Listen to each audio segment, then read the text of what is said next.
సూర్యకరమని మాట్లాడుతుందిగా కోరుతా ఉన్నాం.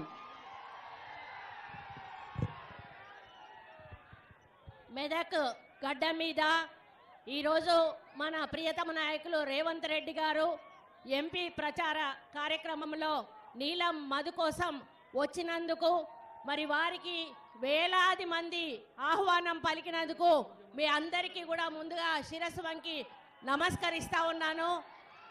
వేదిక మీద ఉన్నటువంటి పెద్దలకి మీ అందరికీ కూడా హృదయపూర్వక నమస్కారం. నాకు తెలిసి ఈరోజు హరీష్ రావు నిద్రపోడు, ఎందుకంటే ఈ గడ్డ మీద నాకు ఎదురు లేదు, నేను చెప్పిందే వేదం, ఇది నా అడ్డ అని ఇన్ని రోజులు మరి అనుకున్నటువంటి వ్యక్తి.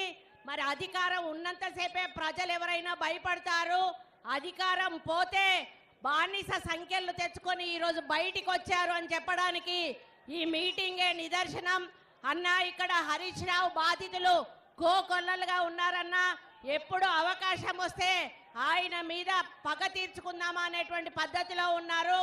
ఈరోజు వాళ్ళకు అవకాశం వచ్చింది. ఒక బీసీ బిడ్డను, ఒక ముదిరాజ్ బిడ్డను మీరు ఇక్కడ క్యాండిడేట్గా పెట్టి వాళ్ళకు అవకాశం ఇచ్చినందుకు మీకు ధన్యవాదాలు తెలుపుకుంటూ, మరి మనమందరం కూడా మన బీసీ బిడ్డ ముదిరాజ్ బిడ్డను భారీ మెజారిటీతో గెలిపించుకుందామా? మన బీసీ నాయకులందరూ చేతులెత్తండి. బీసీలు ఎంతమంది ఉన్నారు? ఇంతమంది ఉన్నాం.